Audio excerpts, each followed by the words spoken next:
Blog Talk Radio.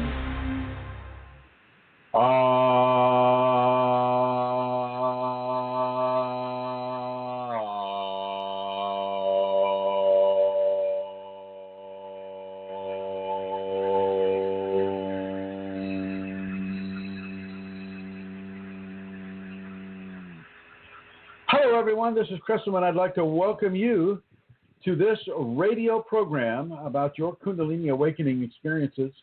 And I want to welcome everybody in the chat room. I see Brent and Helly and Mr. Mudd and Mr. Guest. I'd like to, at this moment, at the beginning of the program, I would like to introduce the woman that has put this all together, who is my co-host, and I'm very, very grateful for her co-hosting. And that would be Amelia Santara. Hello, Amelia.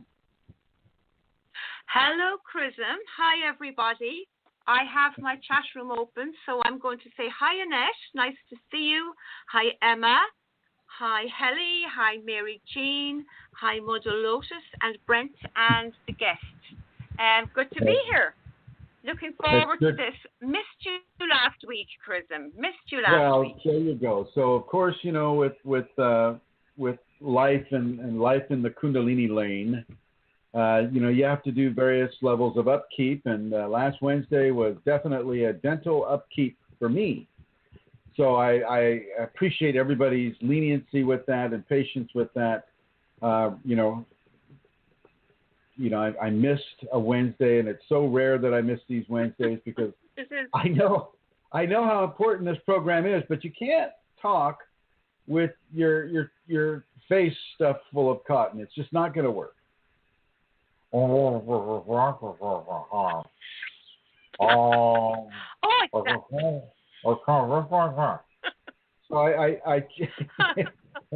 I chose to just give you a break, you know, and go from there. Yeah. But anyway, so I'd like to welcome everybody here. It's nice to see we have a lot of our callers coming in, and we have a nice group there in the chat room. So we'll just go ahead and begin. One of the things that I wanted to discuss today was pain and the Kundalini. Pain, the actual physical pain that a lot of people are going to experience with the Kundalini because they're resisting it, and because it frightens them, and because it is giving a person an actual level of tactility that some would interpret as pain. So I haven't really covered this that I recall. Amelia, you could probably correct me on that, but I don't know that we've covered the expressed physical pain of the Kundalini. And so today I'd like to discuss this aspect of the Kundalini awakening. Kundalini is one of the strongest, most powerful, transformative energies and consciousness that can come into a human being. And yet even, with that power and with the strength of its presence within a person, this is a natural component of the human being. This is as natural as teething or as natural as adolescence. This Kundalini comes with the body, comes intact at the base of the tailbone. The last three vertebrae of the tailbone. It is there. It is intact, and it is just waiting for the right level of life frequency that the individual begins to express. And nobody comes into this lifetime and coming into the Kundalini accidentally. Okay, Kundalini is not an accidental force, and so when it does come to an individual, it is coming to an individual on purpose. It is coming to an individual because that individual, it is time for them. It's time for them to either receive it just through the actions of their body and the consciousness of the Kundalini, or through the actions of Shaktipat, or through the actions of a specific practice. Don't think that any of those ways are more powerful or more natural than anybody else. I mean, you hear this a lot on the internet that that, oh, well, I had a natural awakening, and so therefore, for those of you that are just struggling in the mud by having to get a Shakti pot, well, I have it naturally. Such a crock of, well, you know what it is. It's a crock of chicken doo-doo. And any way that a person comes into the Kundalini is the natural way for that person to come into the Kundalini at this life. Now, even with those that have had the quote-unquote natural aspect of the Kundalini, which means that it wasn't basically the way I understand the whole natural aspect of the awakening, which is kind of what I had. You weren't seeking it out. It sought you out. The major difference right there. I mean, if a person does the safety protocols and activates their Kundalini, that is just as natural as any other way that the Kundalini can come, including, traumatic accidents or severe emotional upheaval. These types of frequencies of human expression can also activate the Kundalini. So this is something that people need to understand. There is no hierarchy of appropriate, more appropriate or less appropriate ways of activating the Kundalini. I mean, if you know the word and you're listening to this radio show, then you are being given an invitation. Because I'll tell you what, and I don't say it too often, but just by listening to the voice of a person that has awakened Kundalini, you are beginning to receive within your eardrums and within your spine, because those eardrums are connected to the spinal cord, you're beginning to receive a Shaktipat, an audio Shaktipat. So just be advised, everybody who's listening to this. This is occurring. This is occurring right now as you listen to this radio program. Now, let's get right back into the pain of the situation here. Most of the time, for a person that has had an unbidden activation, they don't know what's occurring, and it's scaring them to pieces, and they're doing everything they can do to resist the Kundalini. Well, when a person resists the Kundalini, after a few, shall we say, shots across the bow of your wayward ship, the Kundalini will actually begin to forcibly redirect a person's attention and a person's attention. And the quickest way to get a person's attention is through the infliction of pain. And so the person will resist that. They'll go to the MD, they'll try to get drugs. They'll go to the psychologist, they'll try to get drugs. They'll go to the counselor, they'll try to get drugs. Because that's all these people can really do is dispense pharmaceuticals to try to cover up them rather than actually understanding and accepting the existence of Kundalini, upon the body. Before I go even further, I just want to make sure I'm not talking to the air here, everybody. And I would like Mary Jean or Emma or somebody to let me know that you're actually hearing the words that I say. And so I'm just looking for somebody who might start to type a little bit there. Just for those of you that haven't heard the program before, I start to stream consciousness. And when I stream the consciousness, good. Brent's saying, and good. Thank you, Brent and Mary Jean and Helly and Mud to Lotus. I call you for short. Muddy? What? Thank you, Annette. Thank you, Emma. Okay, yeah. So I start to stream consciousness. Typically, my eyes close up, and I don't know when Blog Talk goes offline, which does happen at times. And for those of you that are in the chat room right now, Blog Talk has this interesting quality that it will just kick you off, and you'll just have to sign back in again. And I want to apologize for everybody, for if that occurs to you. Just log right back in. Don't worry about it. Nothing's wrong with you or your computer. It's more of a Blog Talk radio issue. So anyway, just a second. So some of you may have had that type of a scenario come into you early on in your Kundalini. I'm turning off all my devices here. Sorry about that. Didn't even think to do it. Come on. There we go. Okay, those are all off. When you are responding to the Kundalini in fear, naturally, your ego is going to try to resist the Kundalini. And as that ego tries to resist the Kundalini is not going to typically allow you to resist it. And it will get your attention in any way, shape, or form that is available to it and that matches your karmic blueprint. And often the option that the Kundalini will take in order to get your attention is through the pain. And Kundalini pain is not the kind of pain that is really easily covered up by pharmaceuticals. Kundalini pain, since it's coming from within and since it's coming from an intelligent force, that force knows exactly where and what kind of pain to apply to the individual in order to get their attention. And what typically occurs for a certain amount of time is the person doesn't get it. They just think that they've got some sort of an issue, some sort of an injury that is causing them pain. And they'll go to MD after MD and psychologist after psychologist. They'll do anything they can do to try to find some sort of a chemical pain modulator that will take away the pain. And it just doesn't work so well with the Kundalini. And so I want people to know this right off the bat, that if you're having pain with the Kundalini right now in this moment, don't try to medicate it away.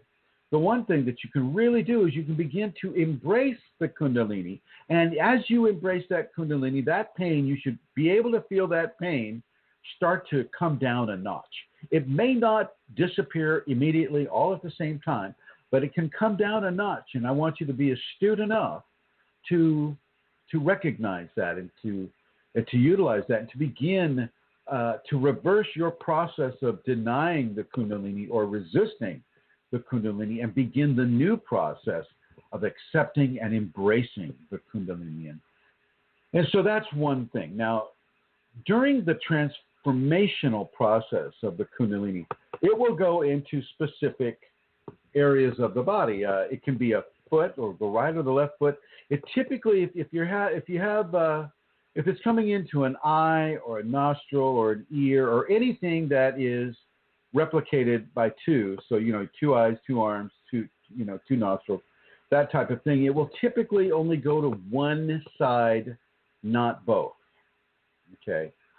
This gives you, so if it goes into your arm, you'll all of a sudden, you'll have a pain in the arm that feels like you've sprained it or feels like you've strained it in such an amazing way that literally you can't really use it for that much.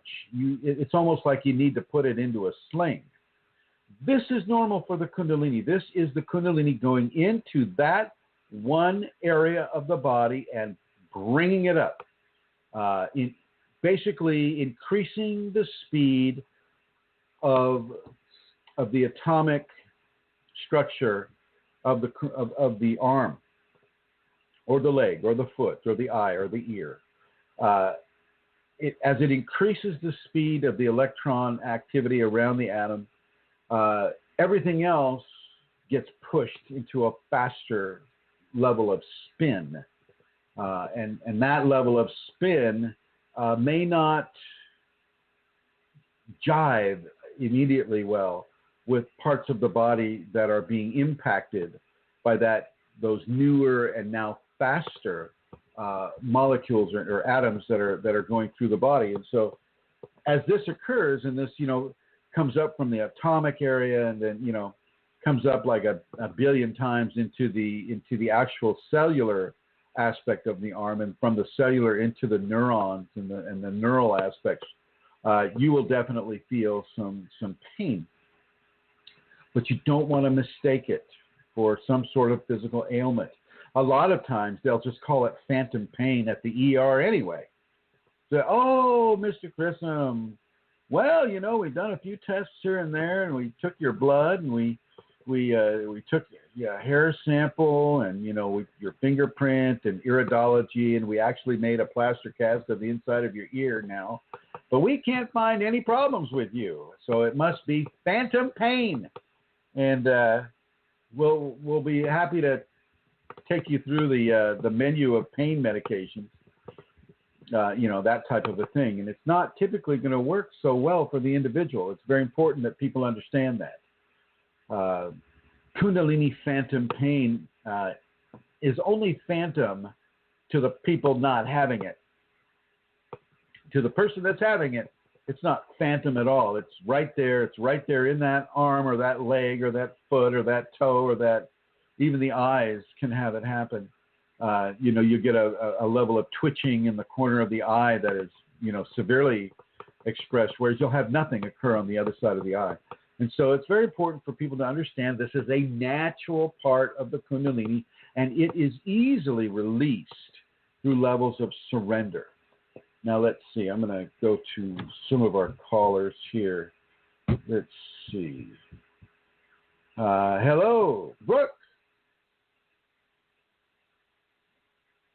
Hello, hello. Hello, hello. Calling New York.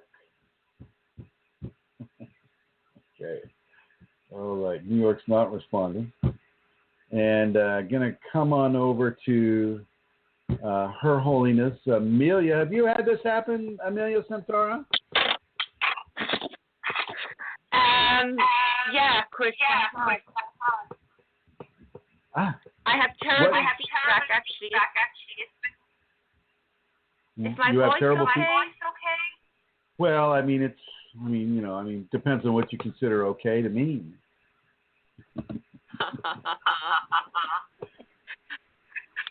So, okay, yeah. I will talk and ignore hearing myself then. Okay.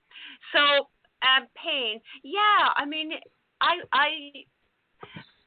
if I go way back to my activation phase when I didn't know about Kundalini, like what you were speaking about there, I had so much going on, weird symptoms, pains, aches, I'd had diagnosis of fibromyalgia, a lot of MRIs, different things, and I didn't know what was happening.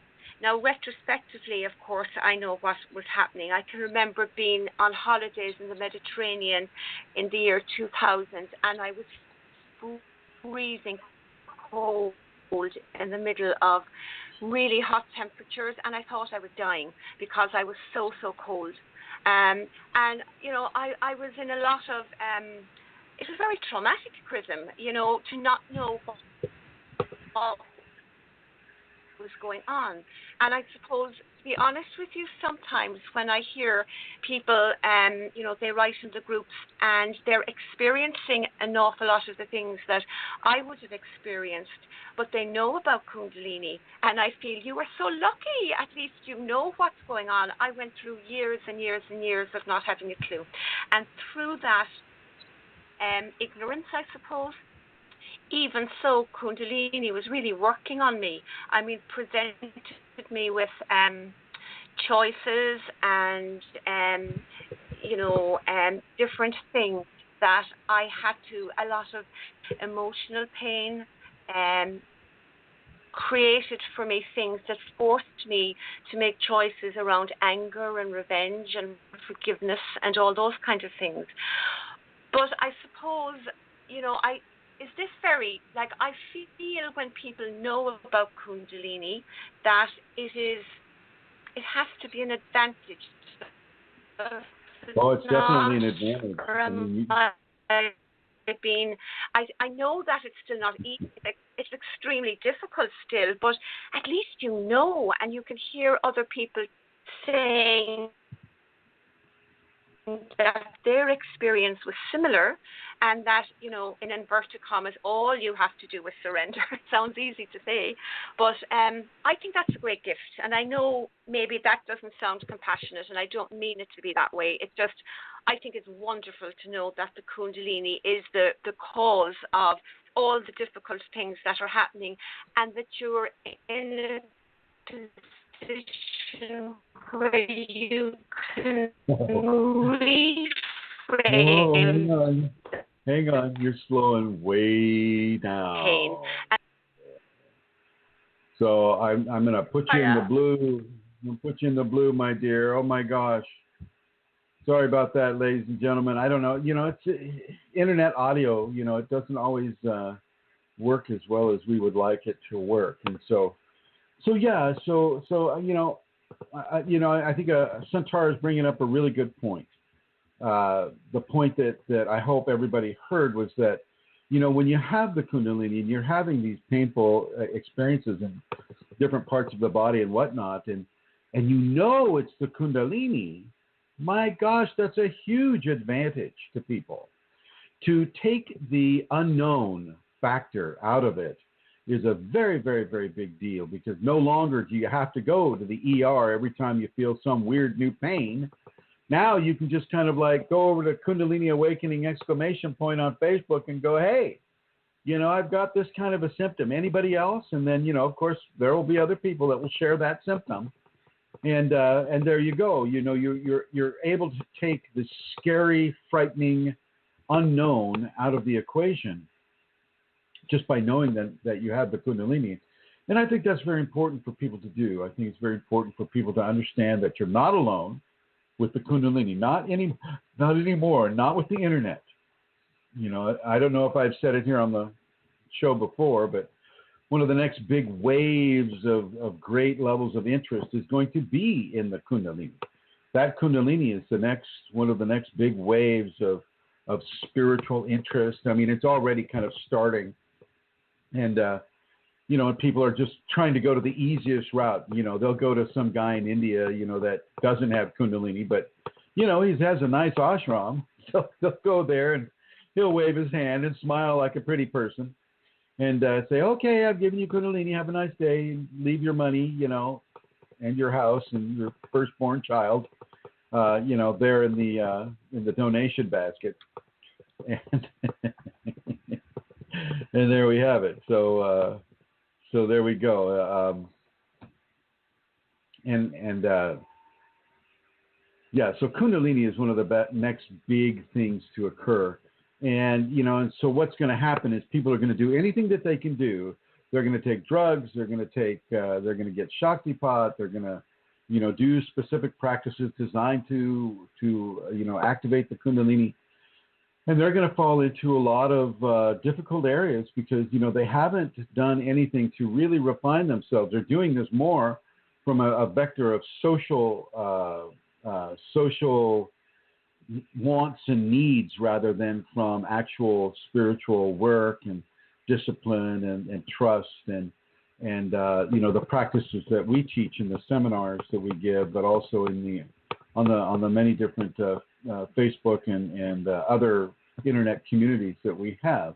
And one of the most important practices that has come through really is called the Kundalini Awakening Safety Protocols. And you can reach those if you go to the Kundalini Awakening Systems 1.com website, and you'll see the safeties there in the left-hand menu there. And I'm gonna suggest that you go there because this pain is not as uncommon as people might think. I've had it. I've had it in both legs. I've had it in both arms. I've had it in an ear. I get it sometimes when I'm traveling, and I'm going to go to a person that I think is having some of this right now. And Brooke, are you okay now? Well, I'm saying hi. I'm here, and you couldn't hear me, so I don't know what that was I can hear you at all. That is so weird. Yeah, I don't know. I have no idea. But yes, I have the pain in my arm right now as we speak, going down the hand and the wrist, and it feels like a really terribly bad sprain, and it's an ache. It's really hard to explain how these little things happen, or how they feel, because they feel sort of like a mixture of growing pains and, like a sprain. That's for me in my experience. Well, I think a growing pain is a really appropriate description because I don't know. It's like when you come off of a injury, you reach that certain point of the healing, and it's like it's almost like you itch to use it, but if you use it, it hurts. And I've had that with this type of thing before. Is that kind of that way for you at all? Yeah, it is. I can't use the arm. It's the right arm. I can't use it. I just have to sort of put it aside and use my left arm and hand. So you're It's using just not- basically you're using your left arm and your tongue to tie your shoes, right? Yes, I am. You know, you talked about this a few weeks ago because, I was having this also, and we were talking about it, and I think you brought this up a little bit on the show, except I was having it on both arms that time, and you were saying it was like a pre-infusion to a Kriya. You talked about that on the show. Is that something that, is that what we're talking about here? Is that why this is why the Kundalini is working on these specific areas? Actually, it's a transformation. I mean, I don't know if you were online because I know you've been calling back, explaining the high spin, the atomic high spin, and how Kundalini atoms will collide with, shall we say, mundane atoms, and forcing them out of their spin into a higher rate of spin, and this continues all say through your right arm at this moment, and as that occurs, it forcibly stretches the tissue. It forcibly makes the tissue feel like it's being strained, and it comes with a level of pain involved with it. This could be called a pain Kriya, because all Kriyas serve the purpose of infusing the body in different ways with levels of Kundalini, and because this is there's a word, because this is migrating, say for you, Brooke, from arm to arm, you realize that you didn't damage both arms in the same way at the same time in the same incident. It's kind of. With this one is really intense, and it's just on the right. That's why, I even let you know. I was like, I think I sprained my arm. This one's more intense this time. It is not comfortable. It's literally you can't use it, right? I mean, you shouldn't be able to use it. No, it's like, or at least like 90% of your usability should. I'm sorry. Go ahead. It's like the Kundalini just doesn't want me to use it right now at all. Right. That's how. I ladies and gentlemen, I have so had this happen, and I've had it happen with. I mean, you'd be amazed for me, my big one was the left arm, and I had to learn how to retie my shoes. No joke. I had to learn how to retie my shoes because my fingers weren't working, my thumb wasn't working, my wrist wasn't working, and of course the forearm and the bicep area and the elbow. I mean, I may as well have had a dead arm there. Okay, except I could see that it was a leg. And you have to learn how to redo a lot of really intimate functions, because you'd be amazed about your heart really goes out for the war veterans that come back with their arms blown off and things like that. I mean, you really get an idea of what it's like to have a paralyzed appendage. And Brooke, I just want to say that I think you're handling this very well. The fact is that this is the Kundalini. The mystery of it all is relieved a little bit for you, but there's still that actual application of an energetic force that is taking away your freedom of using your body the way you wish to use it. And this implies a huge level of surrender. Right, and that's what I was going to say. This is a level of resistance, right? And which is odd. You don't think of it like that because it's somewhere subconscious, I guess, at this point. We'll become conscious, I guess, later, but maybe it is conscious. But it's not really that I'm aware exactly where the resistance is and what it is. You know what I mean? So it's interesting. It's just interesting because it's resistance is why the pain is there. Right. And we all go through levels of resistance. It doesn't just take. You don't have to be a newbie to be involved with resistance. I know that. Well, yeah. I mean, the Kundalini, she comes at you from so many different directions at the same time, and many of those directions are calculated at causing you to be resistant, and then teaching you the futility of being resistant at the same time. And, yeah. Have you had that? Yeah. just a tad here and there. Here, Santara's come online there. What do you have to say, Santara? Are you going to echo at me again? I swear. Okay, let's test. Am I okay? Am I okay, guys? I think so. I swear, Brooke, John is listening to this. And Chrism, when you mentioned about pain, my arm was painful yesterday, my right arm. And then last night, it was like it went totally numb. It was not like, I had to hold it. It was floppy. And I had to move it with my left hand. And John was saying, what's wrong with you? And I said, Jay, if this was my left arm, I'd be sure I was having a heart attack. It was so painful. And I swear, so Santara, you're having floppy arm syndrome? I can't hear the two of you.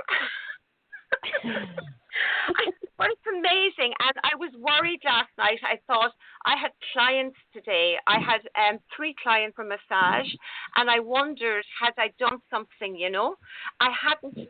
And then, like last night, I went off to sleep with a really weird arm, doing my connection, but not connecting it. And I thought, I wonder what tomorrow will bring. Perfect. And as soon as I came home, guys, it started again, and I have it now. Oh my God! I hadn't even associated Chris and Brooke. My John arm's is still listening great, just down so his you room. know.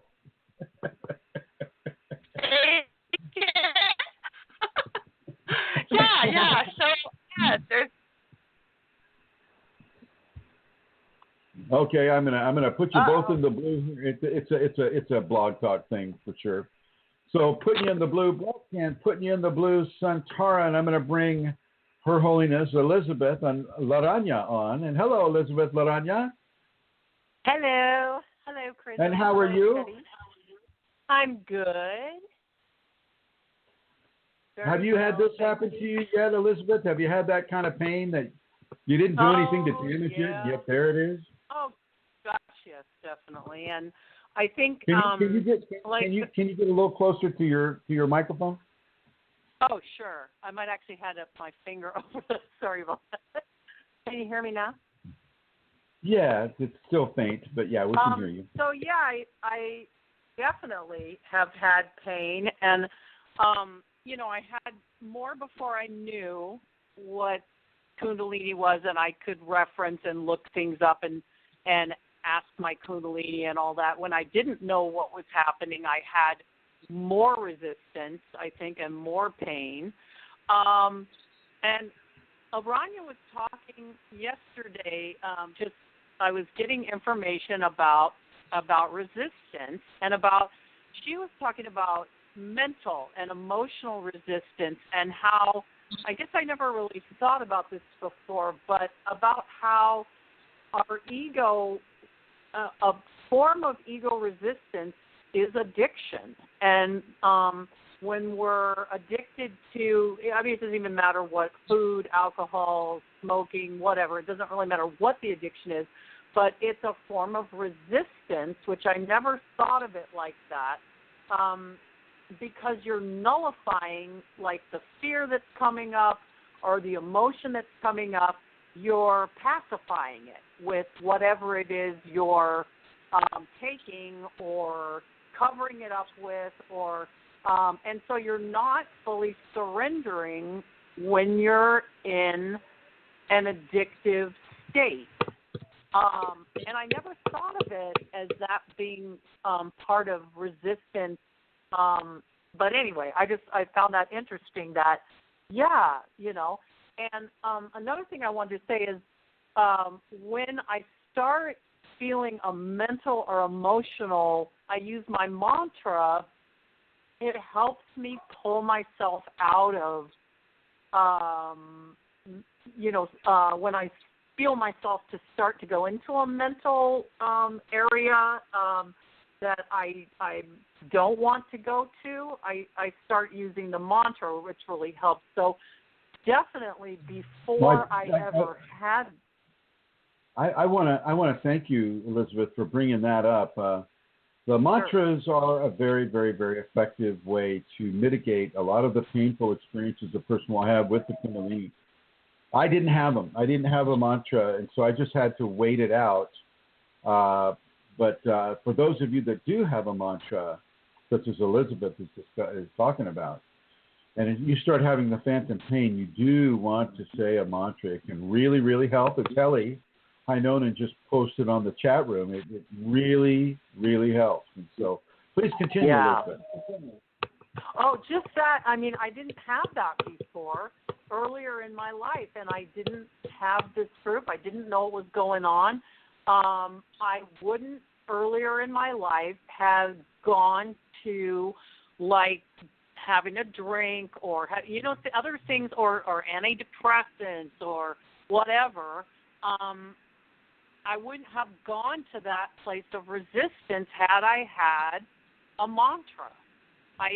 Now it's like a lifesaver to me because I can use that to pull myself out of weird mental stuff going on. Well, it's so true. It is so true. A mantra can be very, very, very, very helpful. And so many, in many ways, it's across the whole, many, many different patterns and phenomena that the Kundalini can bring to a person, especially the disturbing ones. I've had another student who I've worked with for a number of years, and whenever they would be approached by, say, an entity that was there to scare them or to frighten them, this person would begin to say the mantra, and boom, they're taken right out of fear, they're taken right out of any kind of an anxiety, and they totally take the pressure off of themselves with regards to falling into fear. And so for those of you that have a mantra, really use that mantra in a way that allows you to first embrace the Kundalini, and second, to give you the results that the mantra, that your personal mantra is designed to produce within you. Okay. Yeah, Elizabeth, that's great. I'm really, really happy you brought that up. Yeah. Very, very important. As far as the addiction goes, any kind of an addiction, if the addiction is for blocking fear or blocking pain, or any kind of a comfort-based addiction, I guess, can be seen as a resistance. I don't know if you look into the shamanic stuff. I mean, if a person is doing ayahuasca, twice a week, like say Alonso Del Rio is that an addiction or is that a service or both? You see, we both know that Alonso had his Kundalini come up, and it came up in such a painful way that it paralyzed him for a number of years. I think it was like 7 years, right?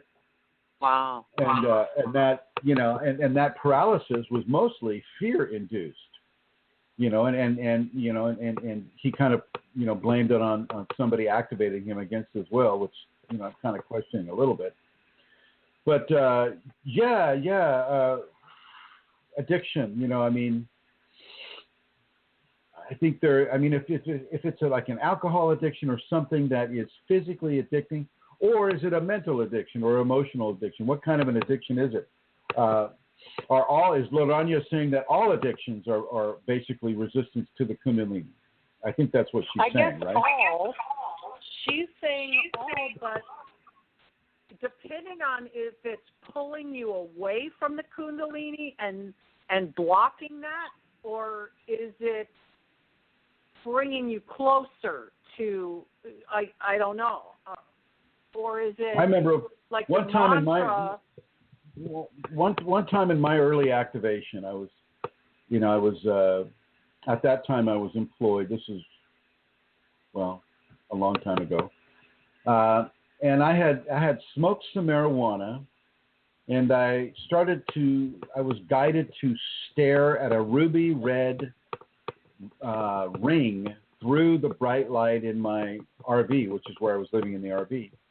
And that brought me into full on bliss and Yeah. tears of joy, and yet, was it resistance to the Kundalini that had me do that herb, or was it guidance from the Kundalini saying, do this and this will open you up to a certain level of understanding, and then I will guide you to look at that ruby red light, or ruby red crystal through that light, and that will activate certain levels of bliss within you so that you can get an idea of what it is you're dealing with. And so I don't know. What is, yeah. Or if you did it, if you then did it every single day to have that, because you're trying to get that bliss back and have that exact same experience. Well, see, that's the same thing with ayahuasca. You can say the same thing about ayahuasca. Yeah. We have people going down there to Peru or going to different places here in the States, in Oregon, wherever, and they're doing ayahuasca over and over and over again. I'm talking to people that have done it over 100 times. Now, come on, folks. 100 times to do that. I mean, you would think that it, maybe within the first 30 or 40 times, you would kind of get to where you want to go with it. I don't know, Elizabeth. And I need to explain to everybody who's listening right now. Just a second, Elizabeth. We got to explain Laranya to them. Can you go ahead and explain that? Give everybody a thumbnail sketch of what is Laranya and what's going on with that. It's my Kundalini. The way that she presents herself as, and Aranya literally just translates is spider. But a year before we went to Peru. In Spanish. Yes. And a year before we went to Peru, I had a waking vision. I was brought into the Amazon. I was introduced to it. Well, a jumping spider jumped off of a vine wall, attached to my right hand, and bit me. And I woke up, as it had attached herself to me. Then she came to me several more times before we went to Peru and just took me on, vision questing through the Amazon, teaching me about plants and different jungle medicines and whatnot. Then when we went to Peru, I was introduced to her visually and audibly through the ayahuasca ceremonies, and told that I would always be able to access her through vision. And since we've been back, I have had a level of information that downloads and also vision, where I can, where I will see her and learn things that way. So. Thank you. And what is she saying about the ayahuasca and things of that nature? Well, do you mean, anything in excess, I was getting when you were saying all that, I think she's saying anything in excess, then you're starting to move over into the area of resistance. If you're excess, then you're moving out of. If your Kundalini is directly you to do something one time in order to have an experience that the Kundalini wants you to have, or a number of times, but when it becomes your ego going to that for comfort, or to bury it, or to resist it, or to ignore, then you're not surrendering fully. And so that's what I think the difference is. Earlier in my life, I might have gone more toward the burying the feeling. Then now, sometimes, and the physical pain, sometimes the Kundalini, you need to feel it. So you don't want to, take pain pills, in other words, to stop the pain, because then you would continue to use the arm that she doesn't want you to use. Exactly. That's very, very good advice. And I want to thank you and thank Laranya for bringing that out, because it's very important for people to understand that if you are indeed resisting through, say, chemical dependencies of whatever it may be, that's not going to definitely take away the pain. That can actually prolong the pain, is what I'm getting with that. Yeah. And as that pain is prolonged, a person is taken out of balance as the level of transformation is not being allowed to proceed along the lines that it needs to proceed. This pain is being extended much longer than is necessary. And that's by virtue of the person being addicted to a substance that, in their mind, I guess, helps to alleviate or becomes a physical addiction, dependency. And I want to thank you, Elizabeth and Lorania, and thank you for that excellent explanation as well. And I'm going to go ahead. Yeah, absolutely. You are a gem. Coming into the blue, and I'm going to come back to Brooke here. And so, Brooke, are you addicted to anything? Are you making this happen? Making what happen? Addiction? Are you addicted to pain? No, but I think that, I used to have all sorts of addictions. And, I was driven and compelled to move out of those addictions. And they were not easy. But what I did notice, and they were serving as severe blockages and resistance in my own Kundalini activation. They were huge patterns of running, just escapism, absolutely, total resistance. And what I noticed is that there was a pushing and a pushing and a pushing, a compelling to release through these addictions. And as soon as I began to sort of take a few steps on my own, very hard, by my bootstraps, she pushed me the rest of the way. So it was really neat. It was really interesting how that happened. It was almost like she was waiting for me to exert a little of my own effort, and then she just sort of scooped me right out of that. So I can think of a few patterns of addiction that I had that I wrestled with for a long time. And this was earlier on, years ago in my activation, where I feel almost like you can't really have those levels of addiction and do the deeper Kundalini work. You're going to be asked to release all of those. So, yeah, right, I'm in total agreement with what Elizabeth was saying. I loved what she was saying. Yeah, me too. And I really appreciate Lorania, her Kundalini coming through her in such a vocal manner. I mean, how nice what it is. Happens? You know what happens is that there's more. There's always more, isn't there? There's certain levels of addiction, and then, as you move along, there's other levels of addiction that you did not realize. Like you were mentioning earlier, emotional. You could be addicted to a negative thought pattern, which is a total form of resistance. So there's those areas. You could be addicted to depression or sadness. I know that sounds kind of, that's not going to... No, people get, you can be addicted to depression and sadness, grieving. Yeah, but I don't think, most people really understand that. But, yeah, so heartache. These are all levels of resistance. Right. Heartache is a huge level of sadness and depression and pain. And so, you're absolutely right. Absolutely right. Right on target with that. And Brooke, I want to thank you for coming on the program here and giving us your $2 million worth. Okay, you're welcome. All right. Thank you. Yeah, and so and may that pain last only as long as it's needed, Brooke. Okay. Yeah, that's for sure. Okay.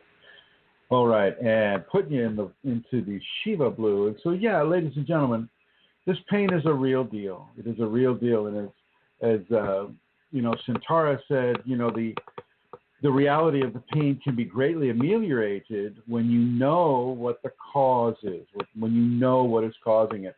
Half the level of pain is really not knowing. It's the whole fear of the unknown, and then Elizabeth. Her and her Kundalini, that is Lorania, she goes straight into a completely active and volatile area of pain, which would be through addiction, and that pain can be given, through a level of escapism, as Brooke mentioned, a level of escapism through some sort of a source, whether it's a chemical or whether it's even endorphins can cause these types of addictions, and this is a level of resistance that a person is experiencing with this, and it's an easy trap to fall into, especially with regards to trying to avoid the pain that the Kundalini can bring, and Brooke right now is basically unable to use her right arm, and think about that when you're driving, ladies and gentlemen. Think about that when you're when you're tying your shoe or washing yourself in the shower, things of that nature. You've got a limb that just isn't functioning like it normally functions. And unless you know what's going on with that, you can go into a great level of fear and depression and anxiety over what's occurring, rather than just letting it be, not trying to use it, and doing your best to just not be a blockage to the Kundalini. Now, some of the other aspects of this can be that if you've made a deal with the Kundalini, a lot of the times the deal making is made when you're having Kriyas. And then let's just say, you're a fully employed person, and maybe having Kriyas on the job just isn't going to work. It'll get you fired. And so instead of you having Kriyas on the job, which, you're depending on to survive, your family to survive, you to survive, you ask the Shakti not to have the Kriyas come during the work time, and to let them come, say, during the nighttime or during the times when you're not working. And if you renege on your end of that bargain, she can come to you with levels of pain and Kriyas that will you'll have no control over. There's no more bargaining after that. And this was one of the subjects that I was also being compelled to cover on the program, and so I better cover it right now. I don't know. I think I did cover this in other programs, but my Kundalini wants it to be repeated, is you don't make deals with Shakti Kundalini and then renege on that deal, renege on your responsibility for that contract. That can be a very, very, very unfortunate experience for a person to have. Kundalini can arrange anything that it wants in order to help you understand that your divine connection and your connection to the divinity, to God basically, is not something that you can just dissolve because it's difficult, or dissolve because it's it's not convenient for you at this time. When you make an agreement with the Shakti Kundalini, the sacred mother, sacred feminine aspect of the Kundalini, you really want to follow through with it. You want to follow through with it because she can bring on levels of discomfort that are just beyond my words to even be able to describe. And I'm not saying that to scare you. Mostly I'm saying it to warn you against, if you're not going to follow through an agreement with the Kundalini, don't go into the agreement in the first place.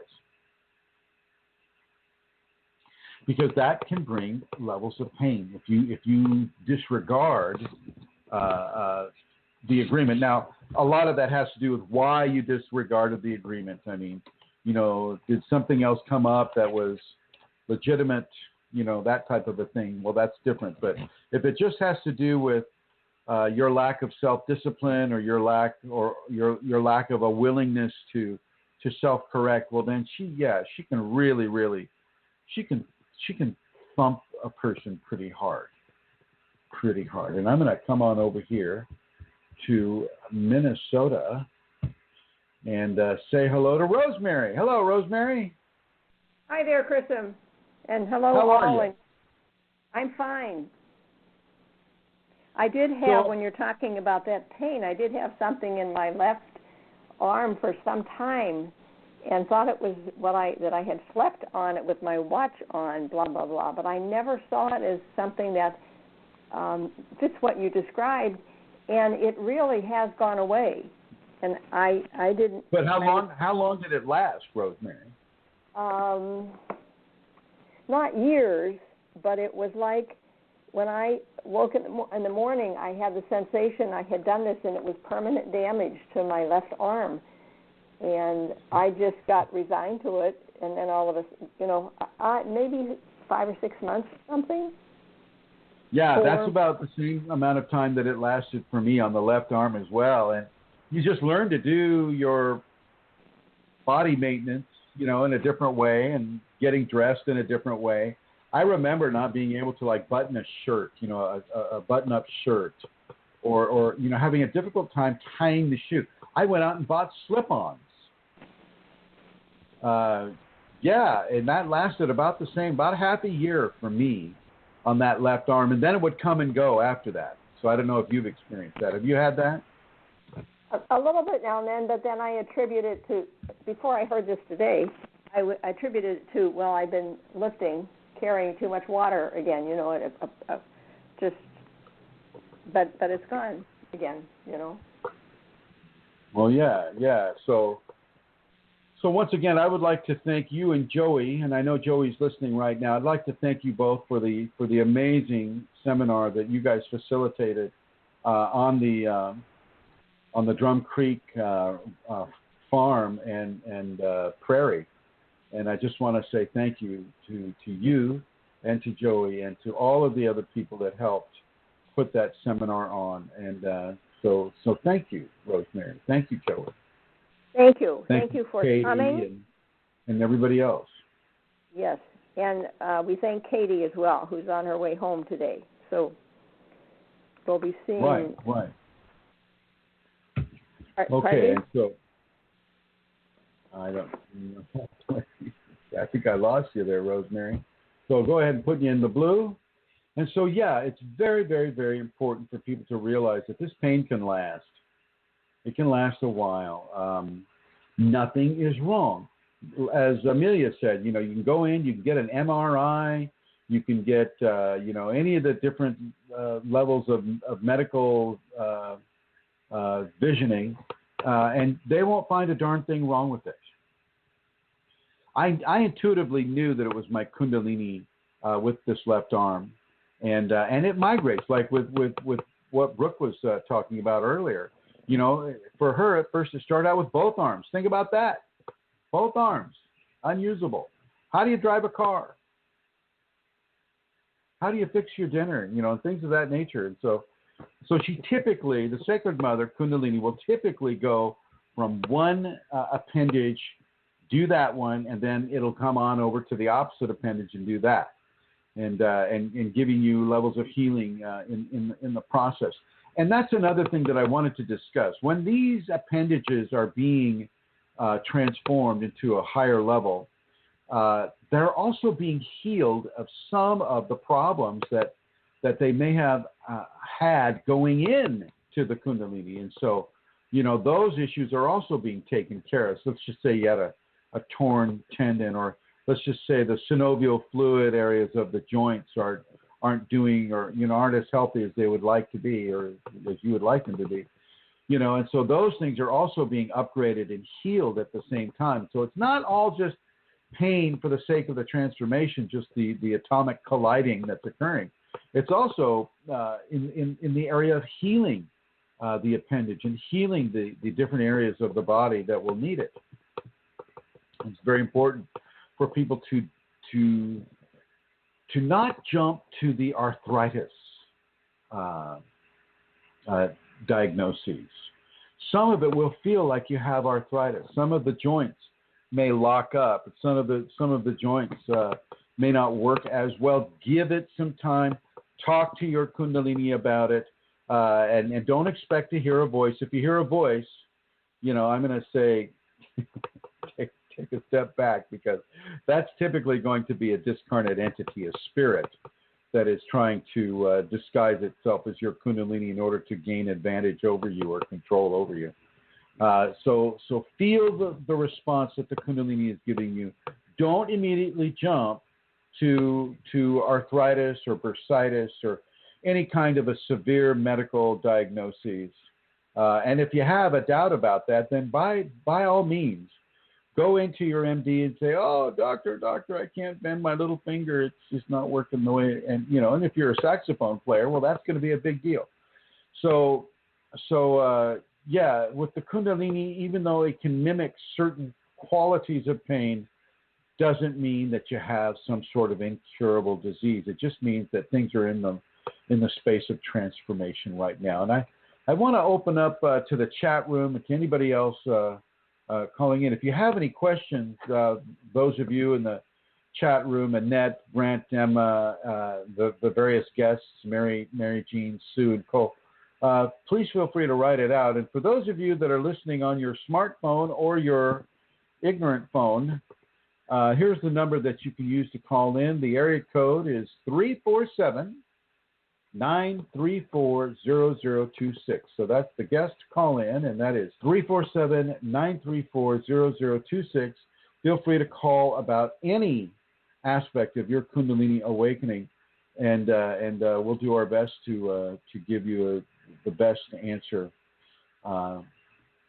that serves you and your Kundalini awakening experience. And so, as we begin to go in depth with some of the things that Brooke was saying, such as having the pain come to you through levels of depression. We're a very depressed society. We have these amazing ideals of, we plant the seed in our children to be the next president, or to be, the next billionaire, or to be extremely wealthy, and these types of things. And when people are seeing that their goals in life are not coming through the way their early programming has suggested that they should come through, well, a level of depression can descend upon that person. And that depression within a Kundalini context can be severely amplified. And, the pain, that's more of a heartache pain that comes to you in that scenario. And that's a severe self-invalidation that can occur. And you just want to release that. I mean, you don't need to do anything other than have your Kundalini. And once you reach a certain level of that Kundalini, so for instance, let's say you've got some sort of a timeline issue. It's like, oh my gosh, I gotta find a job in the next 9 months. What do? I don't want to do anything but the Kundalini, and I just don't know, how am I going to make a living? How am I going to survive? What am I going to do? Where am I going to live? How do I pay rent, buy food, buy gas? What do I do? And what I'm going to suggest that you do is, the first thing you do is you get out of the way of yourself. If you're resisting the Kundalini in any way, shape, or form, stop it. Stop that resistance and self-correct your way away from that resistance at every opportunity. Okay. The Kundalini has the ability to form circumstances that you can live in your life. And so as you get out of the way of the Kundalini, you allow the Kundalini itself to begin to form circumstances and choices that will be presented to you in the way that the Kundalini wants to present it to you, and in a way that allows you to see that there is indeed other options that are waiting for you to choose from. But you've got to get out of the way of your own Kundalini process first. You've got to get out of the way by resisting the Kundalini, or by having the expectation come to you from your ego that unless you receive specific information, a certain format, in a certain way, at a certain time, then you can't accept the information. Accept the information any way that the Kundalini wants to give it to you. Any way at all. Don't stand in the way of that. Now let's see, Annette is writing. She said she had horrific pain in the skull for 8 months, on and off. On the worst, I was screaming and crying in pain, got desperate, so went to my doctor. She wanted me to take antipsychotic. Learned my lesson there. Oh, no. I'm sorry, Annette. Oh, my God. Yeah, extreme. Now, if Annette had a mantra there, especially the kind of mantra that I give, I think that would have taken more than 50% of her pain away. The head pain is one of the most common forms of pain, and it comes to people that are prone to getting migraine headaches too. People that have the flashing light scenario, where if you see a certain frequency of flashing light, that can bring on a migraine. And the Kundalini can heal these migraines, because part of the reason with the migraine people is that they have a propensity towards the Kundalini. Not all of them, but a certain percentage of them will. And Annette's here, and I think that Annette is having the Kundalini, and that she probably had a level of migraine coming to her as well. And Annette, I wonder if you could talk to that as regards to what your doctor may have told you there. And Annette, if you feel like calling in, the number is 347-934-0026, and I welcome you to call in. We'd love to hear you live and in person here on the radio show. So Annette brings up a really, really, really strong point here. She had horrific pain in the skull for 8 months, on and off. Rosemary and I, we lost the use of our left arm. For mine was up to 6 months, and I think Rosemary said something similar. And so, you want to go to the MD, but I knew intuitively that going to the MD was going to be useless. And what they do is they say, oh, here, take this antipsychotic. Oh, please. It has so nothing to do with that. But that's just the level of guesswork that the innocent MD will try to place within you, because they don't know. And they're not, they don't even really want to know. If it goes outside of their scholastic training, they don't really want to know, because they don't have the answer. And because they don't have the answer, they don't feel like they can give you the service that they would like to give you. And so,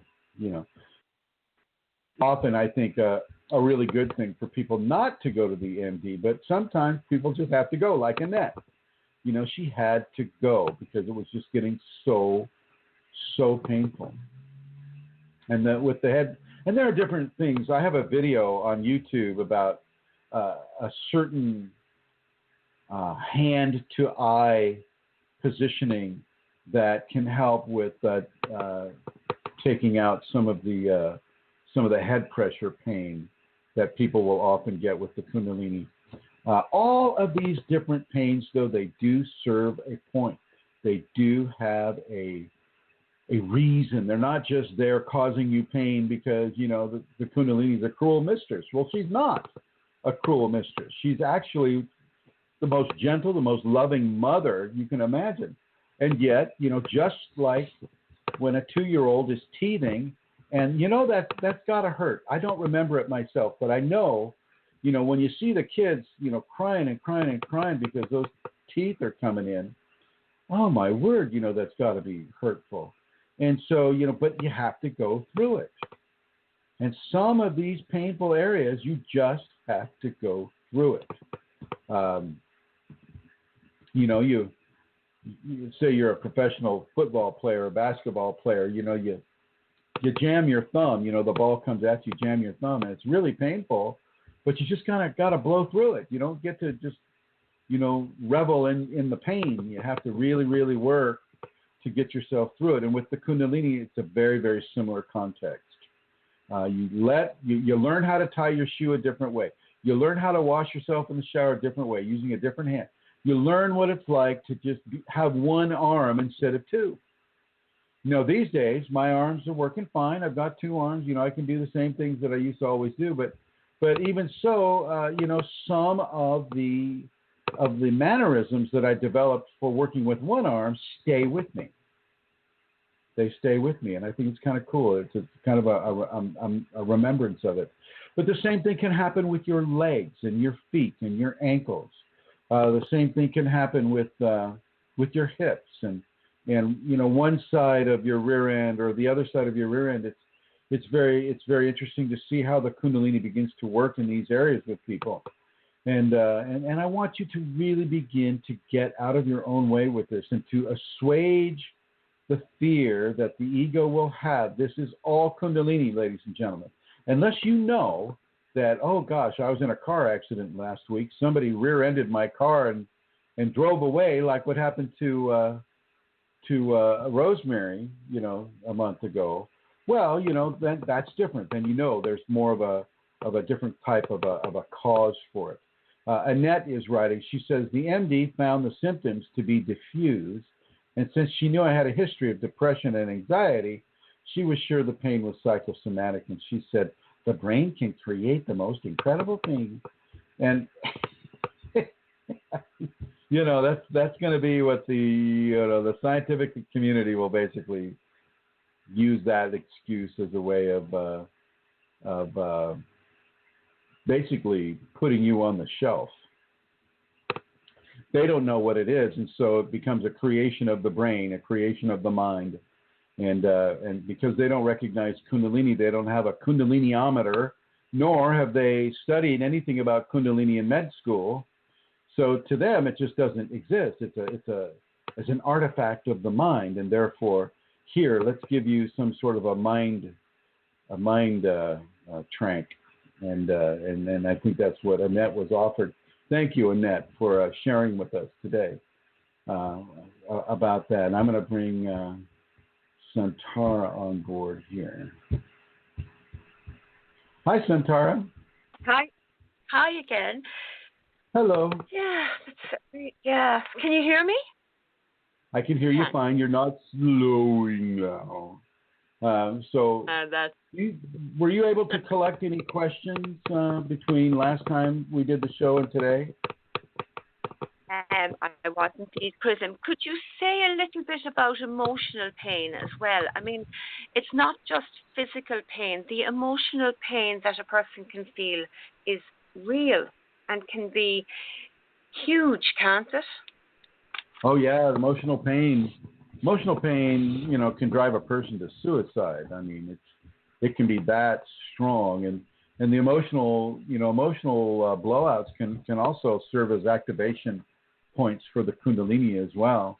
And so emotional pain is just as much of an issue as the physical pain is, certainly within this context. Like I mentioned before, a heartache. If you've had your heart broken, oh my God, that is tremendously painful and amplified within the Kundalini. And so the Kundalini, of course, will go in there and start doing some work on the heart, but you're still going to have the pain for a little bit. Now, that pain was not caused by the Kundalini. You see, there's the difference. Amelia, Kundalini didn't go and arrange to have your heart broken, unless, of course, she did.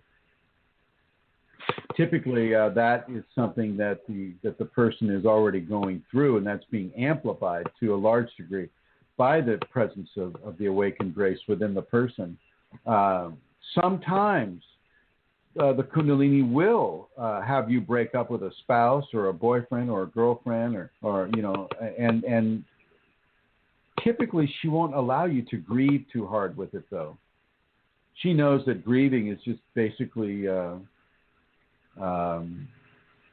let me phrase it a different way. We cry for ourselves when somebody is taken out of our life, either through death or through a heart-wrenching breakup. We cry for ourselves. We cry for that lack of that person in our life, and she knows that is kind of a certain level of self-inflicted wound, and she will. I've seen her step in with people and just basically eradicate the depression.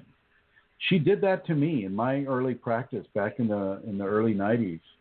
I was very, very depressed. I'd been clinically depressed for most of my life, and she stepped in and she just blew that depression away. I mean, blew it away, ladies and gentlemen. One day I was depressed. The next day I was not depressed. It was nice. It was very, very nice. There was a constant level of joy, always on the brim of my life experience. Always a level of joy, always there, always there, always there. And it allowed me to really take the steps I needed to take to initiate behavioral modifications that allowed healing to occur. So yeah, the emotional body is a huge deal, and I want to thank you, Santara, for bringing up, or at least having us expound a little bit longer on the emotional body. Okay, thanks, Chrism. Thank you. I'll begin then. The first question is concentration necessary for Kundalini activation? Yes. Concentration is quite necessary. You don't just get to... Can you hear me okay? I can. Hello? Yeah. Yeah, okay, so... Hello, can you hear me? Yes. You have to have a level of concentration. God, that seems kind of like an obvious thing, don't you think, Santara? Yes, I would think so, Chrism. You have to focus upon it, yeah. Yeah, now if the Kundalini has come to you without you seeking it out, well, you still have to focus. You still have to have a level of focus and concentration that allows you to discern what the Kundalini is telling you and why she's telling you that certain level of information. Discernment requires focus and concentration. I'm not saying that you got to furrow your brow and clench your teeth and close your eyes and clench your fists. I'm not saying that, but I am saying that there is to be a specific level of constant focus on the Kundalini. And it's not hard. It's not difficult at all.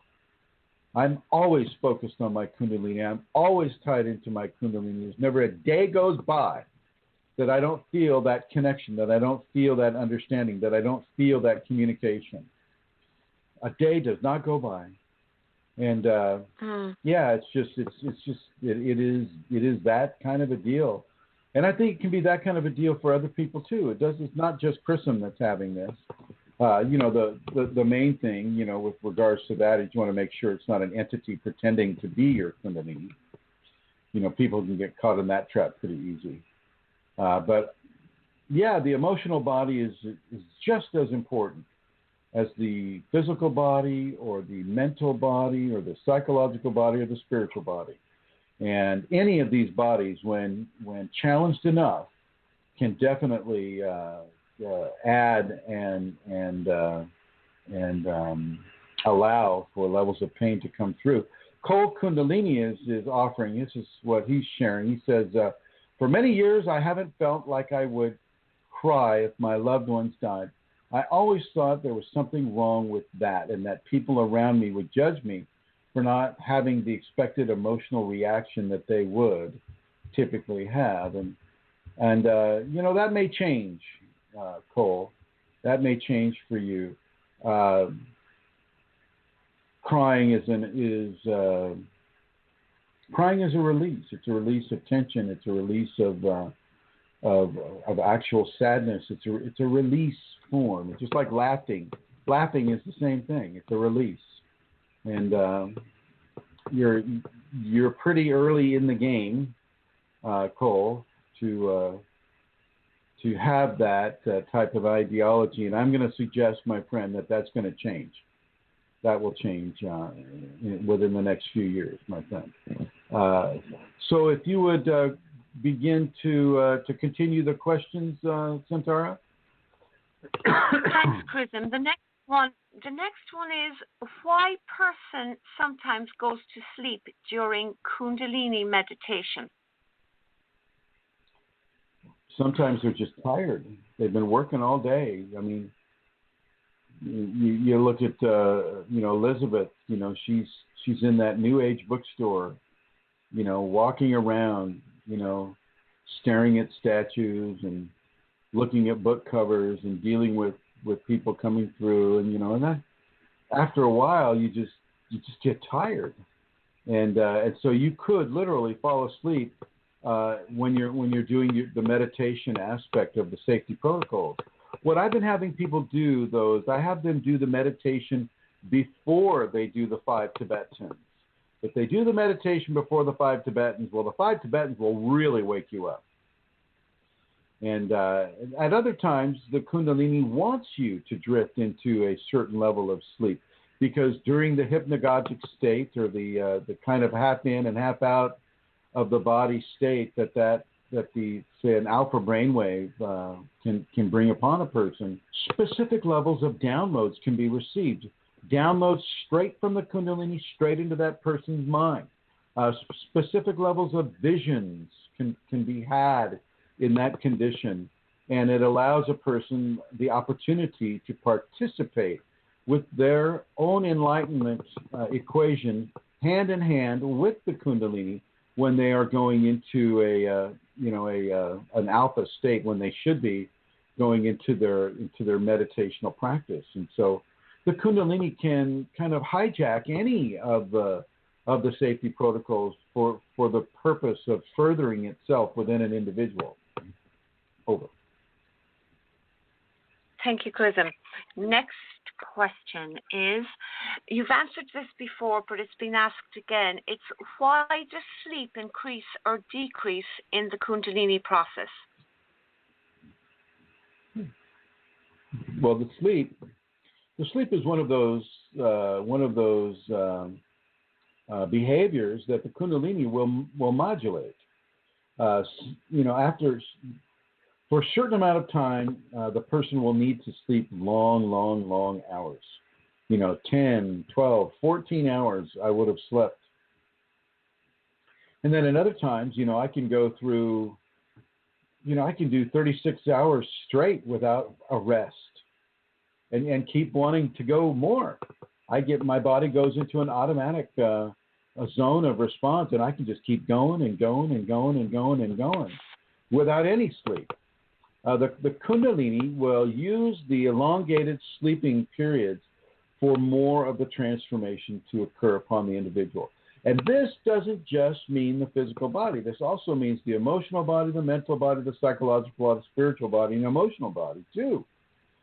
All of the bodies are getting worked on typically at the same time because they're all interconnected. So you change one body slightly and you change them all. Everything is braided into itself, and it's very important for people to remember that if they've got a physical kriya, well, something's happening emotionally, something's also happening mentally, something's happening psychologically or with the ego, and then of course something is happening spiritually as well. And so you want to be aware of that as you have the kriya, or as Annette was saying, as she had the extreme pain in her head, other areas of the body were also being worked on at the very same time.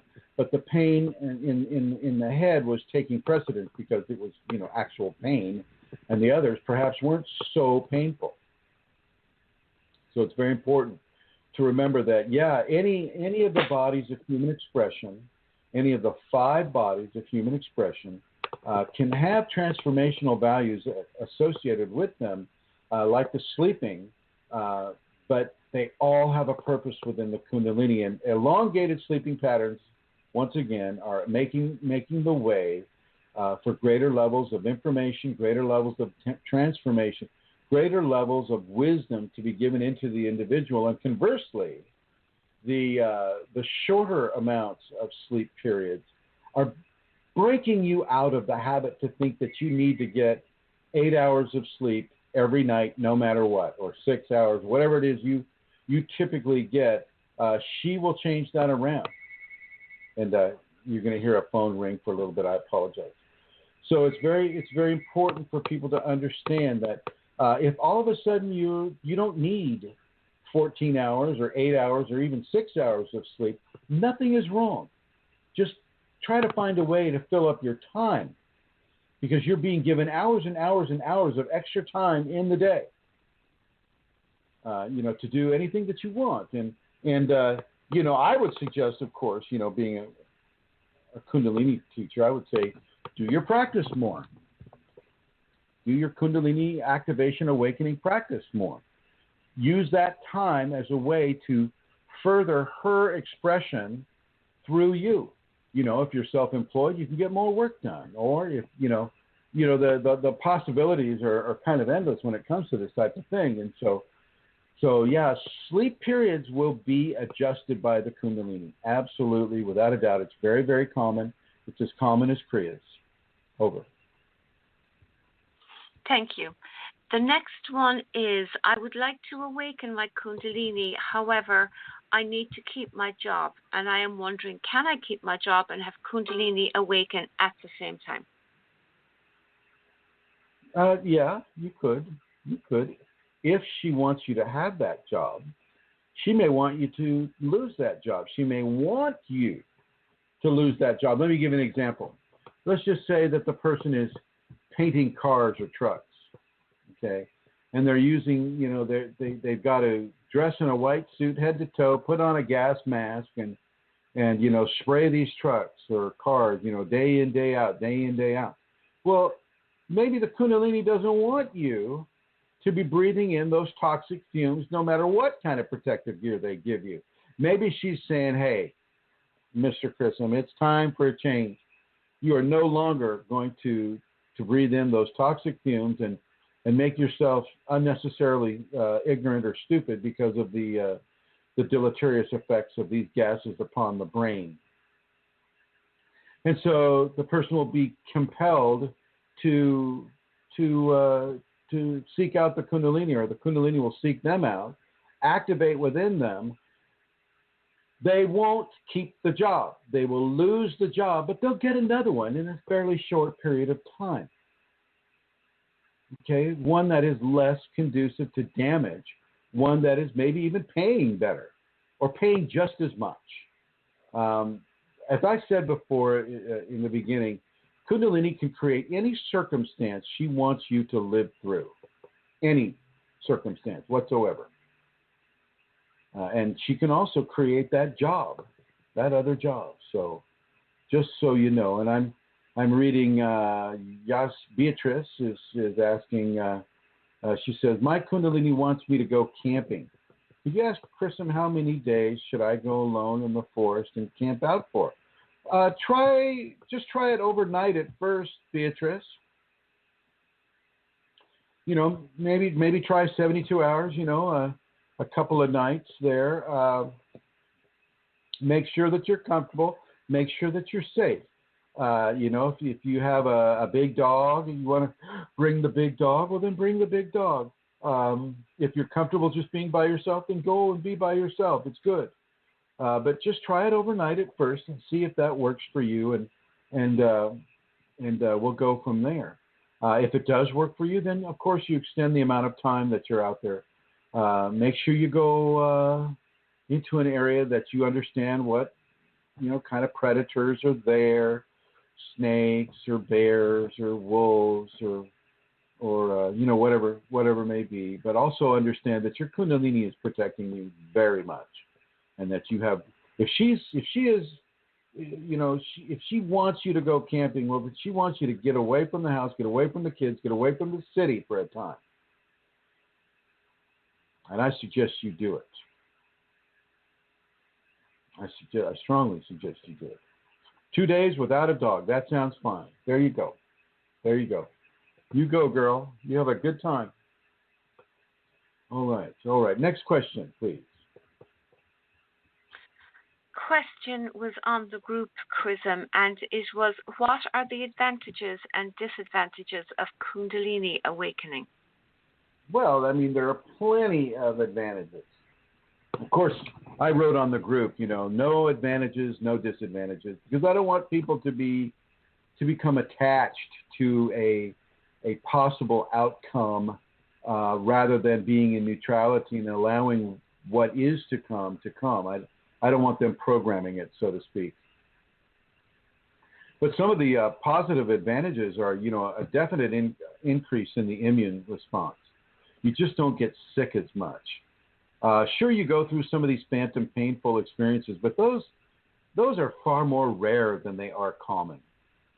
Those aren't happening all the time, but I wanted to cover them in this conversation today because they do happen, and they do have the ability to kind of scare people into thinking that they've got something far worse than they actually have. So the advantages are an increase in your immune response, an increase in your level of strength, an increase in your discernment, definite increase in the wisdom that is available to a person. an increase in the amount of love and the quality of love that a person can have, hold, and express, a definite amelioration of depression or grief or any of the areas of extreme sadness. The Kundalini can step right in there and begin to work on those areas. You're coming into the evolutionary goal of the human species, which is to become enlightened and to become semi-divine, the flesh made divine, the word made divine, as the Bible speaks of. So there's some very, very, very, very strong positives for Kundalini awakening. And some of the negative things would be, of course, you don't get to live by your ego anymore, which is all you know. All you know. I asked a question on the group the other day. I said, if you've lived your life by your ego, the entire life by your ego, how would you know when you're not? How would you know when you're not living by your ego? What would be different? So anyway, there's plenty of responses for that. I don't know if that's one of your questions there, Amelia, but with regards to the question, the disadvantages would be, there's some pain sometimes. You won't get to live by your ego. You will need to surrender fully to the Kundalini. Fully. I mean, every aspect of your being gets surrendered to the Kundalini. It's like Elizabeth Dalton Gonzalez, with Lorania. Lorania jumps on her from a branch and then sinks her fangs into her. I mean, that's a hell of a handshake. I'm sure she was trying to shake that thing off her hands as well. So yeah. It can be very challenging. Your reality is shattered and reformed to encompass many things that science and physics do not feel truly exist, because they haven't developed a way to measure them or weigh them or replicate them. And so, some of the changes can be really, really awesomely beautiful and good, and some of them can be very, very challenging. Brooke is learning how not to use her right arm right now. So, that can be challenging when you're fixing your meal or driving your car or whatever. So it goes both ways.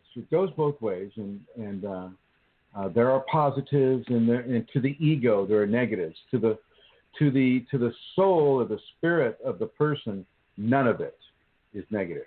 It's all positive, because all of a sudden you are on the path of enlightenment. You are on the path to divinity. That you have become a noble creature, somebody who is coming into levels of enlightenment, like the bees have done before us, and the praying mantises have done before us, and some of the big cats have done before us, and the wolves have done before us, and some of the dolphins and cetaceans have done before us.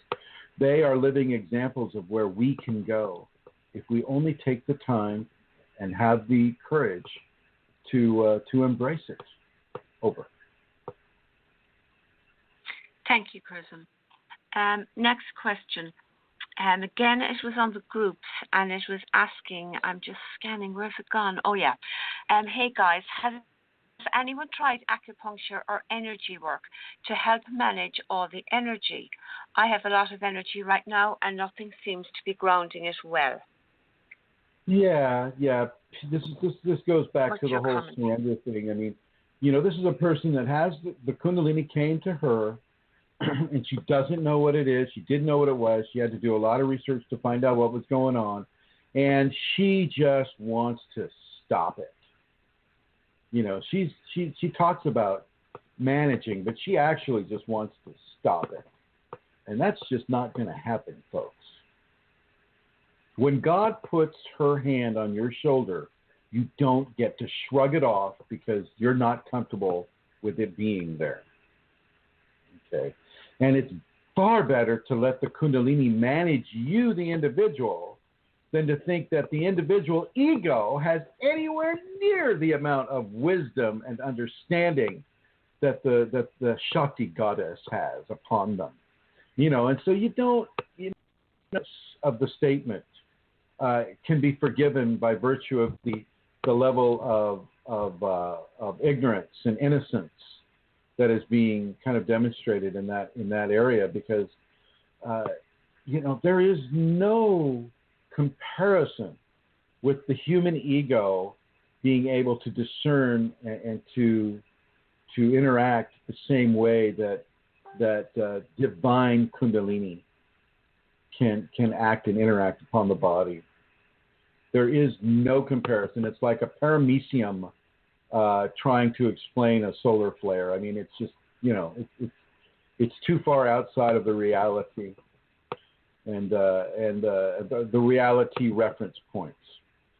So you don't manage the Kundalini. You let the Kundalini manage you, and you manage your response within a surrendering context with the Kundalini.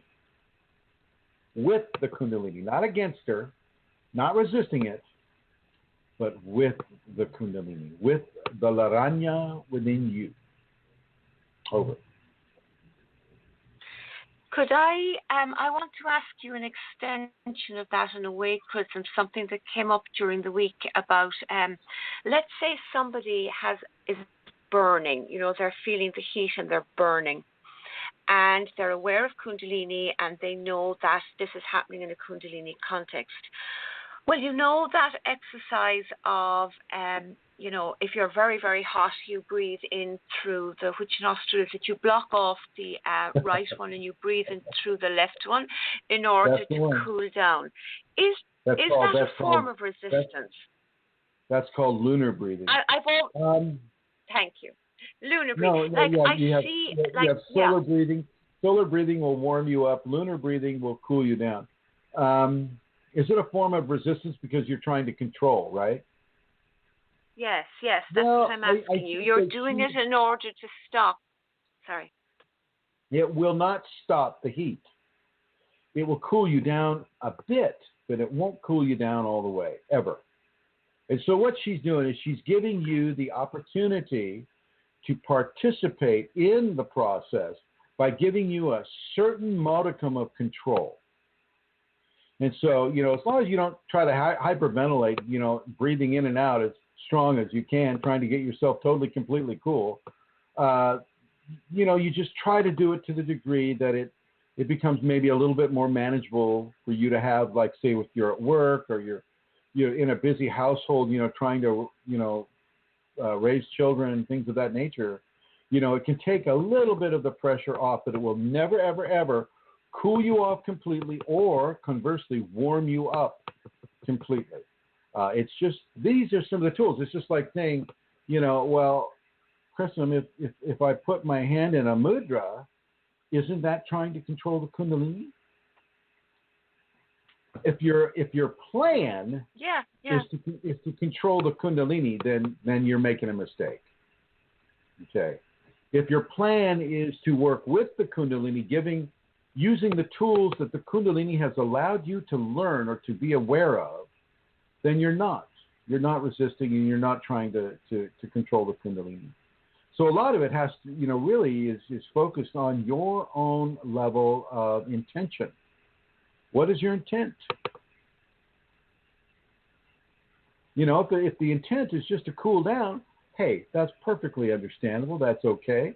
You can do the breathing, and then you can see if it works on you. It doesn't work for everyone. It's not a guarantor of getting cooled or getting warmed if you're doing solar breathing. It's not a guarantor. I've had it. I've done it. It works for me. But, it only works for me because she allows it to work for me. If somebody else was doing it and the Kundalini did not want them to get cooled off at all, she just doesn't allow it to work. That simple. Over. That's excellent. Thank you, Chrism.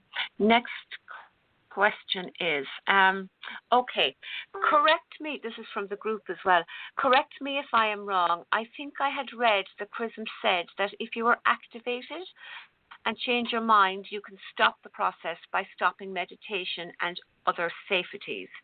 I don't need to read out the rest, really. The person is asking, can you stop an activation? If you have an activation that started on its own without your intention, it's going to be difficult to stop that because you're being compelled to meditate a certain way. You're being compelled to do certain kinds of yoga. You're being compelled to breathe in a certain way. You're being compelled to do these things by the Kundalini. If you have gone into the activation sequence seeking the Kundalini and achieving, say, a limited form of activation, say early on in the activation, yes, you can control that. You can just stop doing any energetically generative practice. That includes praying, meditation, any kind of yoga, any kind of energetic modulation such as Qigong or Tai Chi or things of that nature. If you stop any and all of those processes within you, you can greatly begin to mitigate and to devalue the activation that's happening within you. But for a person to do that, I mean, it's kind of it's not okay. It's not okay to just kind of give your middle finger to the divine within you, because it's inconvenient for me, or oh my gosh, I have to work, or oh my God, I have to get the kids ready for school. I can't afford to have a Priya. These types of things. Don't go into it in the first place unless you do your research. Don't dig a hole with your inner divine because your ego is going off on seeking its comforts.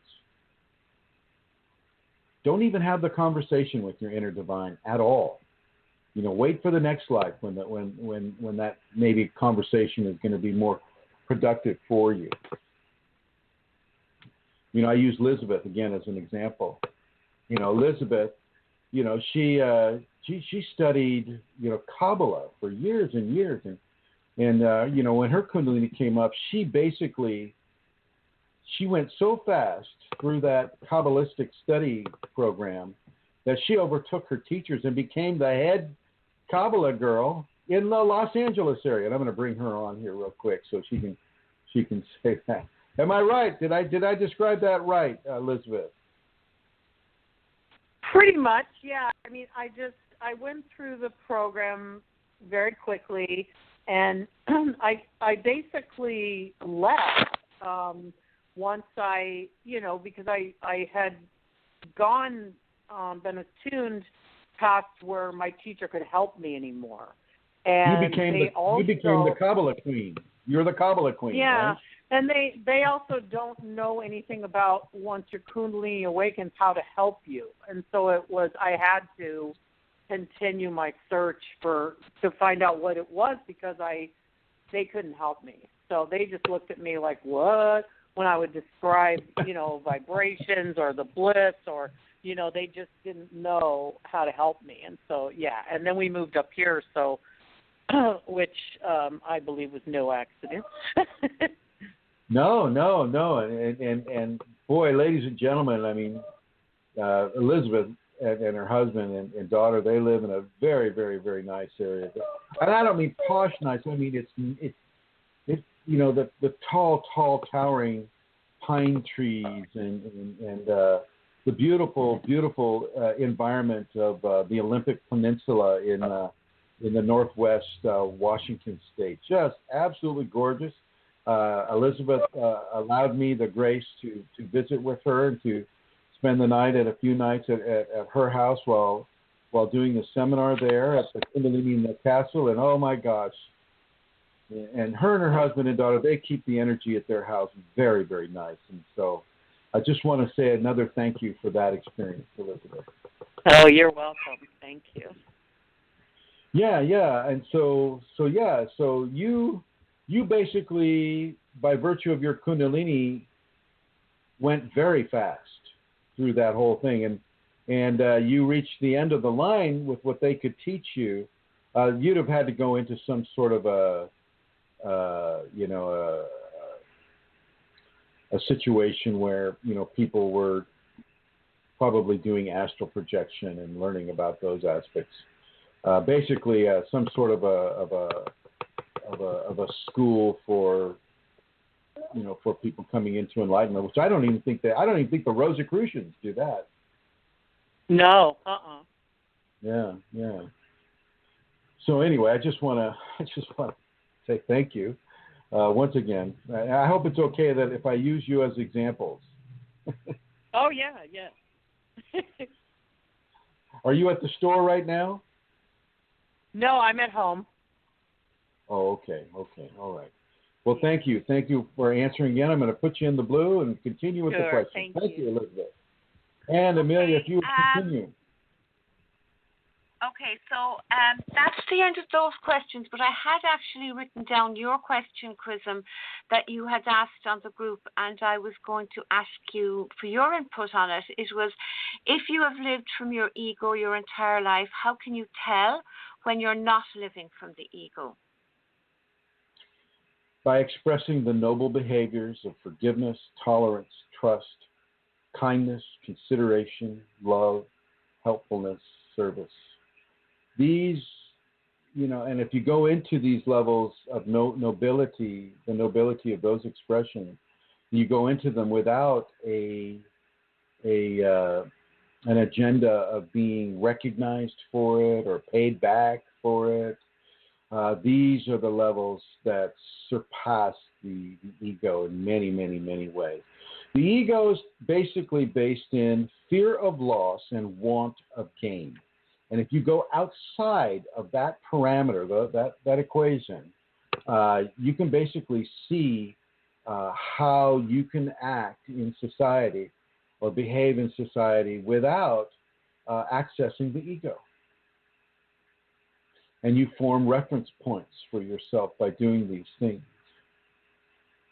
And that was the answer that I was looking for when I posed the question on the group. How many people are aware of the noble behaviors that I just mentioned, and how many people are blissfully unaware with those noble behaviors, and how by expressing the noble behaviors, one is basically beginning a process of behaviors outside of the influence of the ego. Over.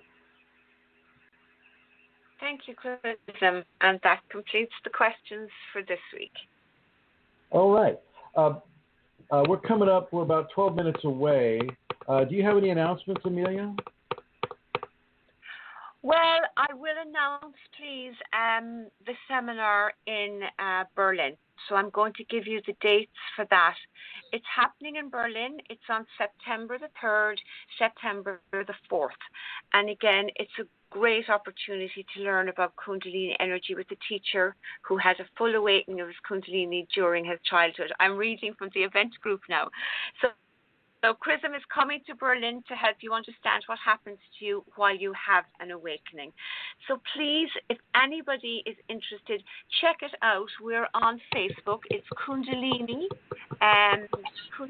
Seminars and Events with Chrism. You can find details on that, or if you look at any of Chrism's Facebook groups, the event will be posted there as well, and you can contact Manish and find out more details, and she'll be delighted to hear from you. Can you spell her name? M-A or M-A-N-E-S. I don't know, Chrism. Let you spell it. Maneesha, and then the last name would be Maneesh. Manisha Manish. Yes. And Facebook or through the event page, you can make contact with her, and all the details are there. So that's September 3rd and September 4th. And it would be wonderful to see you there. And the next one I would like to do is give you the place you can go to make a donation and that is Chrism, www.chrism-kundalini.blogspot.com, and you'll find a donate button there. So that's it, Chrism. Okay, all right. Thank you for those announcements, Amelia. And I'd like to let people know that they can go to YouTube, find about 340 videos. They're all free videos on the YouTube about many different aspects of the Kundalini, as my Kundalini has explained it to the cameras that we were using at that time. And so go to the search window in YouTube and just put in CHRISM and then KUNDALINI, so Chrism Kundalini, in the search window, and they'll bring you up to one of the videos. If you click on one of the videos, you can get access to all of them, and I encourage you to do that. We have a Kundalini Awakening group on Google+. We have Kundalini Awakening Systems 1 on Yahoo Groups. We have Kundalini Healing on Yahoo Groups. We have we also have a Kundalini Awakening Systems 1 on LinkedIn, and we also have that on the Facebook groups. On the Facebook network, we have the most communities: Kundalini Awakening Systems 1, Kundalini Awakening Systems 2, Kundalini Awakening Systems 3, Kundalini Awakening ! Kundalini People, and Kundalini Healing, both a public and a private group, because not everybody wants to be associated with having Kundalini, because in our society, some MDs will see that as a mental disturbance, which it is not, but they'll see it that way because that's how they've been trained. So we have plenty of opportunities for people to come into community with other people that have Kundalini, and I want to really encourage people to do that. I'm going to go over to Elizabeth here again, and I'm going to ask Elizabeth, do you or Loranya have any last words for this program? Gosh, no, not really. Just thank you so much, and it was a wonderful show. Thank you, and thank you, Loranya, as well, and putting you into the blue. And then I'm going to come on over here to Santara. Do you have any last words? I suppose I'm just thinking, Chris, and pain within the context, Kundalini pain is pain with a purpose, isn't it? Always. It is. There's a purpose always. Always. So, always. We surrender to the pain. Well, maybe not so much to the pain, but we surrender to what's being done, and the pain is a byproduct of that, of what... We can talk to the Kundalini. Say again? That's something that we can talk with the Kundalini. You can actually have a conversation about your pain with the Kundalini. So I'm going to go back to Annette who was having, these terrible head pains. If she had known at the time that she could actually converse with her Kundalini and ask for the pain to be decreased, there was a good possibility that the Kundalini would have decreased that pain, or given her the pain during the nighttime when she's fast asleep and not able to feel it. You see, that is an option that people have. Everybody has this option when it comes to the Kundalini. You can talk with her, and she understands exactly what you're saying. And in many ways, she understands you more than you understand yourself. So, there is always a reason for the pain, as you're suggesting, Santara, always a reason for it. But there's also always an open level of conversation that you can initiate with your Kundalini Awakening Sacred Mother. Okay. So, wonderful. Thank you, Chrism, and thank you for the show. Oh, thank you, Amelia, for allowing this show to. I want to say thank you to Brooke as well, because I'm interrupting you now. I was, when she spoke about the arm, and when I listened to you both talk about that, and I'm very grateful for that. And I want to say thank you to Elizabeth. I also visited beautiful part of the country that she lives in. It's pristine and magnificent. And it was a great honour as well to be in her house with herself and her hubby and her daughter. So thank you for that too, Elizabeth. And see you all next week. And the robins and the dogs and the cats. And the birds in the tree. Remember her talking to the birds in the trees. Remember that, Elizabeth? Yes. And she really did communicate with them. Wonderful. Yeah. Well, thank you, Amelia. And I'd like to say thank you to Annette and Brent and Emma and a guest and Helly and Mary and Sue and Cole and Yassine. I'd also like to say thank you to Joey and to Brooke and to Elizabeth and to you, Santara, my co-host. And I would like to thank everybody who's listening to this in the archives. As I mentioned on one of the groups today, you receive an audio Shakti pod when you listen to these programs. I know these programs have a lot of information in them, so I encourage you to listen to them over and over and over again. Even if you fall asleep, you'll still get the information that you need to get. I'd like to thank everybody listening to the future in the archives and everybody who's on the groups. I'd love to see you again on the groups, and I will end this the way we started it.